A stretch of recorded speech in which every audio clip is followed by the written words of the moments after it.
Good morning students. In this video we will see about compound interest. Okay. Exercise 8.3 question A compound interest. Okay. सबसे पहले आपको ये समझना है कि compound interest होता क्या है. सिंपल इंटरेस्ट यू नो, फिर भी मैं एक बार रिविजन कर देता हूं. अगर हमारे को जब पैसे की जरूरत होती है तो हम बैंक से लोन या किसी से लोन लेते हैं, ठीक है. तो जो अमाउंट हम लोन लेते हैं, जो हम उधार लेते हैं, उसे बोलते हैं प्रिंसिपल. क्या बोलते हैं? Principal amount. क्या बोलते हैं? प्रिंसिपल. PRINCIPAL. मान लो 100 रुपए मैंने किसी से 100 रुपए उधार लिया.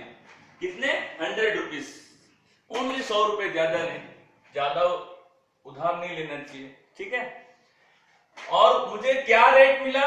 उसने मुझे रेट लगाया 10%. रेट ऑफ इंटरेस्ट कितना है? 10%. ओके. इसे P से, प्रिंसिपल को P से डिनोट करते हैं, रेट ऑफ इंटरेस्ट को R से डिनोट करते हैं. ओके. मैंने 100 रुपए उधार लिया, बोरो, और रेट ऑफ इंटरेस्ट क्या है? 10. ये सिंपल इंटरेस्ट की बात करूंगा. तो मुझे कितना रुपया पे करना पड़ेगा?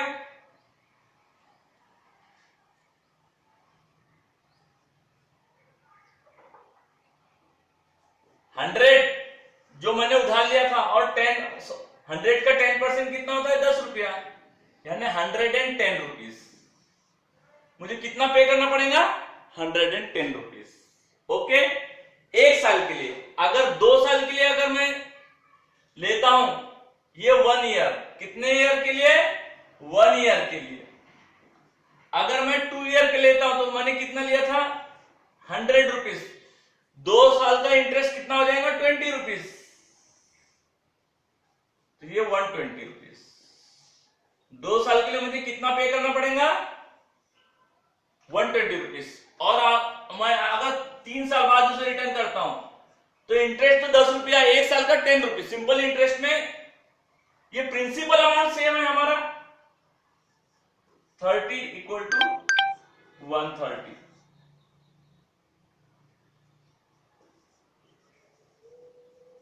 Third year. नाउ सी, 100 रुपए मैंने उधार लिया. 1 साल के बाद मुझे 110 रुपए पे करना है. 2 साल के बाद 20 रुपए पे करना है.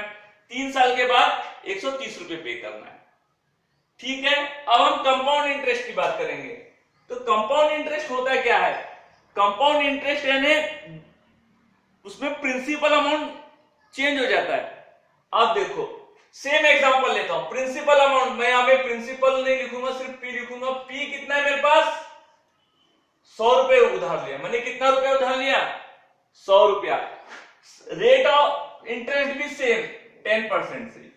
ओके. और इसे बोलते हैं अमाउंट. ये क्या है? अमाउंट. अमाउंट को A से शो करते हैं. ओके. तो अब मैं यहां लिखा रहा हूं, ये सिंपल इंटरेस्ट है. ये क्या है? SI, simple interest. अब compound interest CI, compound interest. तो 1 साल के लिए अगर आप लेते हो तो सिंपल इंटरेस्ट हो या कंपाउंड इंटरेस्ट है, सेम रहेगा. तो 100 रुपीज, 10% कितना होता है? 10 रुपया. तो कितना हो गया? 110 रुपीज फर्स्ट ईयर. पहले साल के लिए क्या हो गया? यहां पर भी 110 रुपया आ रहा था, 110 आ रहा था, और यहां पे भी 110 सेम आता है. फर्स्ट ईयर के लिए कोई चेंज नहीं होता, सेकेंड ईयर में चेंज हो जाता है. अब मैंने मान लो 2 साल के लिए लिया, तो मैंने कितना रुपया उधार लिया? 100 रुपये उधार लिया. लेकिन मैं, अगर उसने बोला नहीं आपको कंपाउंड इंटरेस्ट देना पड़ेगा, तो अब फर्स्ट ईयर हो गया. अब सेकेंड, अगर मैं 2 साल के लिए लेता हूं तो कंपाउंड इंटरेस्ट कैसे होगा? अब 1 साल जब खत्म होता है तो प्रिंसिपल अमाउंट 100 रुपया है. तो नेक्स्ट ईयर वो क्या बोलेगा? नहीं, अब आपके तरफ वो कलेक्शन करने के आएगा, वो बोलेगा नहीं, अब आपके तरफ कितना रुपया है? 110 रुपया है. 1 साल के बाद कितना रुपया हो जाएगा? 110 रुपीज हो जाएगा. तो अब वो इंटरेस्ट 100 रुपीज पे नहीं लेगा, 110 रुपीज पे लेगा. तो 110 रुपीज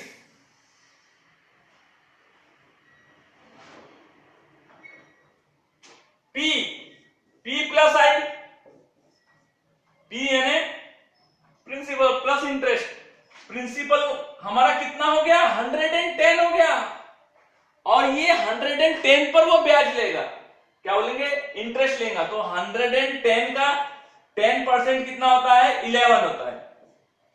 कितना होता है, 10%, इसका 10% 11 होता है। 10 से डिवाइड कर दो, सिंपल 10% यानी 10 से डिवाइड कर दो तो 11 आ जाएगा।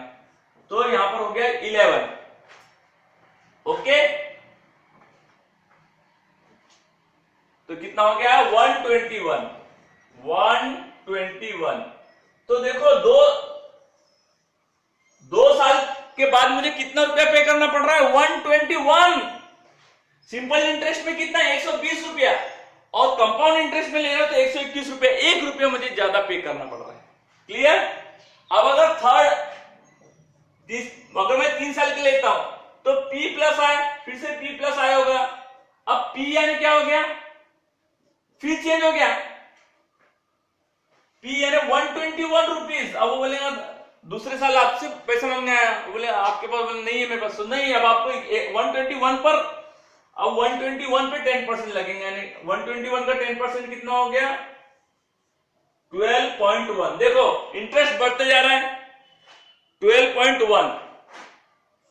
तो थर्ड ईयर में आपको कितना रुपया लगेगा, 133.10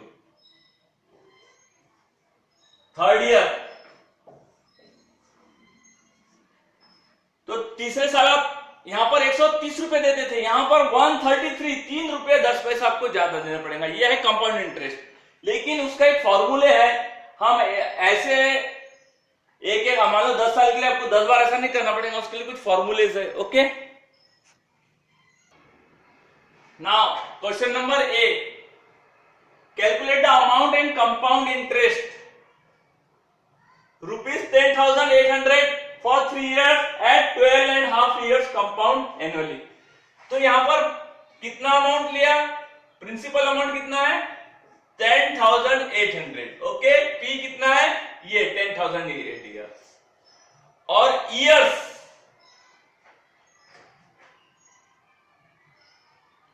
और रेट ऑफ इंटरेस्ट क्या है, टाइम कितना है, time equal to 3 years,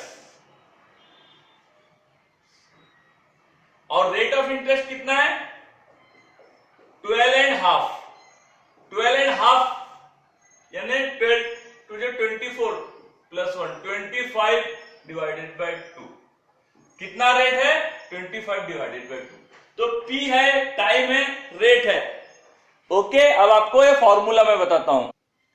now see, आपका फॉर्मूला क्या है, अमाउंट यानी ए इक्वल टू P, फिर ब्रैकेट में 1 प्लस आर डिवाइडेड बाय 100 और इसका पावर T। आपको फॉर्मूला अच्छे से याद रखना है। अमाउंट यानी आपको निकालना है ए इक्वल टू P, फिर ब्रैकेट में 1 प्लस आर डिवाइडेड बाय 100 और इनका पावर T। और T क्या होता है यहाँ, T यानी टाइम, कितने इयर्स के लिए दिया, तो ये टाइम है आपके पास। ओके, अब आपको सिंपल A इक्वल टू लिखना है, A equal to value put करना है, P की वैल्यू कितनी है, 10,800,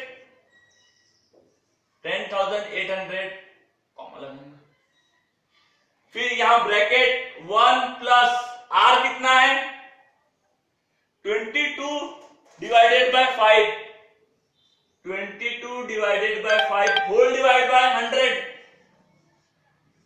और टाइम कितना दिया है, 3। तो ये इस तरह से मैंने वैल्यू यहां पर रखा आपको।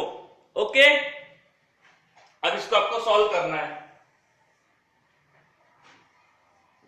A इक्वल टू 10,800, 1 प्लस ये 22 डिवाइडेड बाय, ये इस तरह से हो जाएगा। ओके, और उसका पावर 3, ये 2 नीचे आ जाएगा, कितना बच जाएगा, 10,800, 1 प्लस 25 डिवाइड बाय 200। ओके, इस तरह से इक्वेशन हो जाएगा। ओके, उसके बाद अगर आप ये सॉल्व करोगे आगे,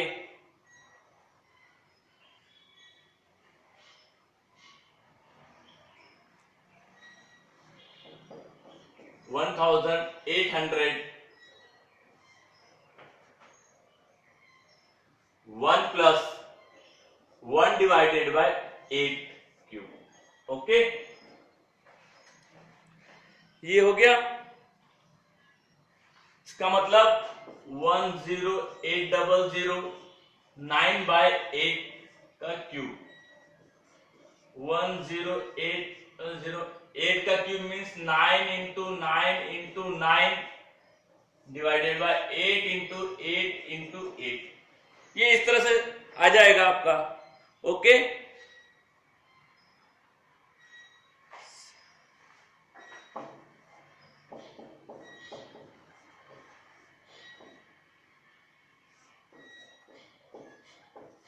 जब आप इसको कैलकुलेट करोगे तो आंसर क्या आएगा? 15377.34. ओके, ये आपका अमाउंट आ गया. ये आपका अमाउंट निकल गया. अब कंपाउंड इंटरेस्ट कैसे निकलेगा? CI. कंपाउंड इंटरेस्ट कैसे निकलेगा? Amount minus principal, A minus P. A कितना है? 10,800 माइनस, सॉरी, अमाउंट ये है 15377.34 माइनस 10,800.